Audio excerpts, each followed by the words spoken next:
At the beginning of July, Great Britain will elect a new parliament. The British Chambers of Commerce are already formulating demands for the election winners. One of the most important points is trade with the EU must become less bureaucratic. Small and medium-sized companies in Great Britain have with this called on the country's next government to improve trade relations with the EU. The Association of British Chambers of Commerce, the BCC, published a 5-point plan on Thursday that contains this demand. The EU is the kingdom's largest trading partner. 42% of exports go there, argued the BCC. Great Britain left the EU at the end of January 2020 and Brexit took effect at the beginning of 2021. The exit has made British exports to the EU more expensive and bureaucratic, as the BCC explained. And it's not about reversing Brexit, but the paperwork must go and trade must take priority.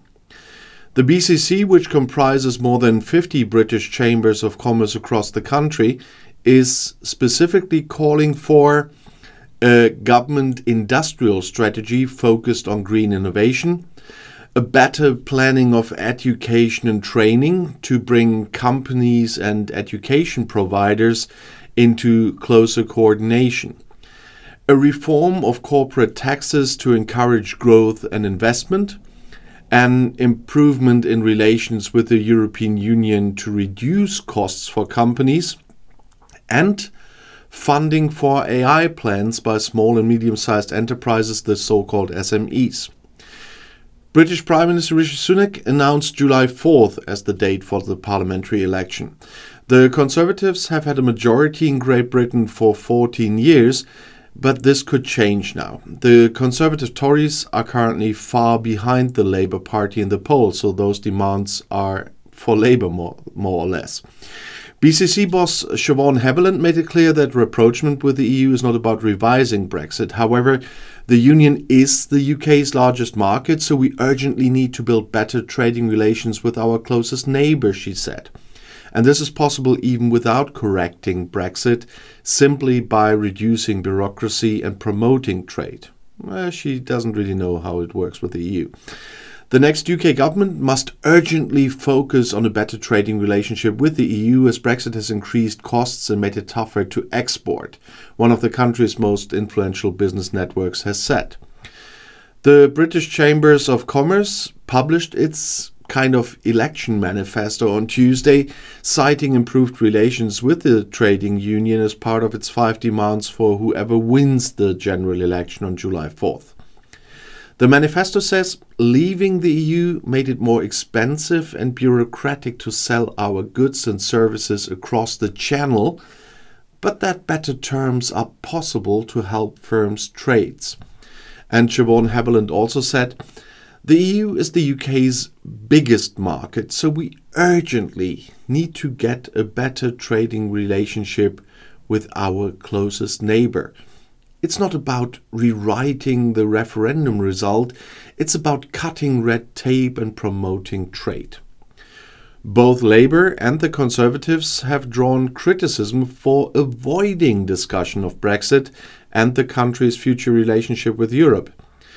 Writing in The Independent, Tory grandee Michael Heseltine, a prominent figure in Margaret Thatcher's government, said, "This general election will be the most dishonest in modern times because of the refusal of the main parties to debate the consequences of Brexit." He said, "The state of our economy, defence and environment, the need to level up our society, control immigration and restore Britain's standing in the world. None of these issues can be honestly addressed in isolation from our relationship with Europe. Yet Europe is the no-go area." Labour leader Keir Starmer wants to build closer ties with the EU, but has previously ruled out Britain rejoining the single market or the customs union, which wouldn't be that easy anyway, or bringing back freedom of movement. Horticulture and food companies have previously warned that red tape due to physical border checks that began in April this year could create an existential crisis.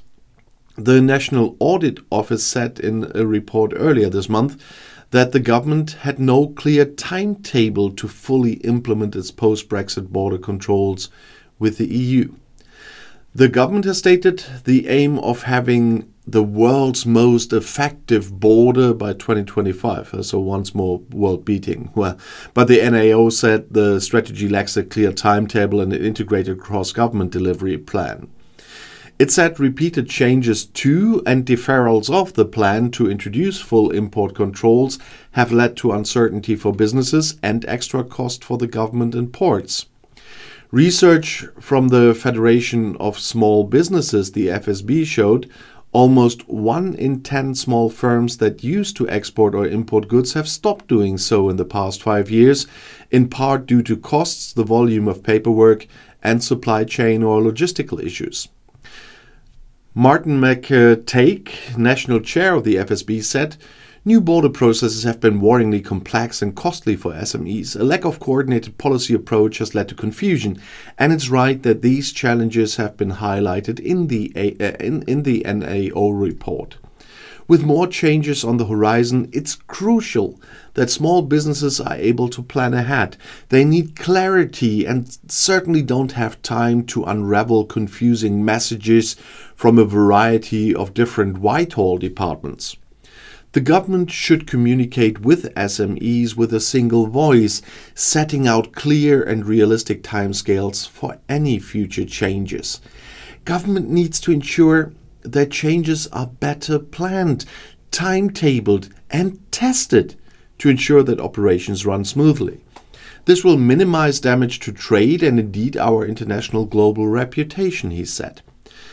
The Independent previously reported that Brexit is leaving a hole of almost £100 billion in annual UK exports, making Britain's economy worse off than it would have been had it remained in the European Union.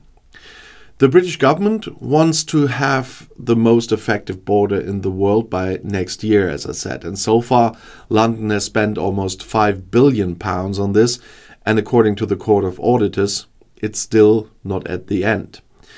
The UK's exit from the European Union has since cost London billions in border controls alone.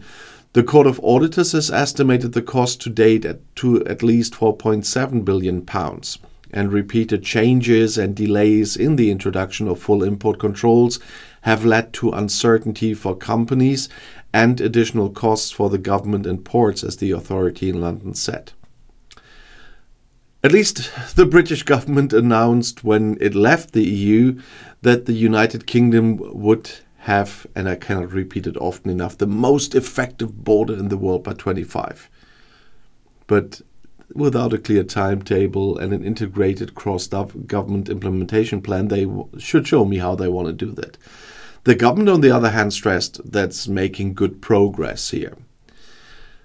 The UK left the EU at the end of January 2020 after a transition period, and the country has no longer been a member of the EU customs union and the single market since 2021.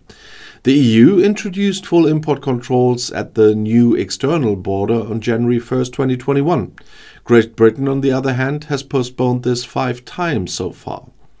Partial import controls are currently in force.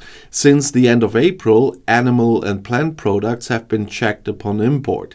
Since then, food importers have had to pay a common user charge of up to £145 per load on some products such as sausage, cheese and yogurt, but also cut flowers. Experts and companies warn of longer delivery times, more bureaucracy and higher costs, which ultimately have to be borne by consumers in Great Britain. And if you want to know more, the next video is right here in the end screen. I'll see you there. I'll be back.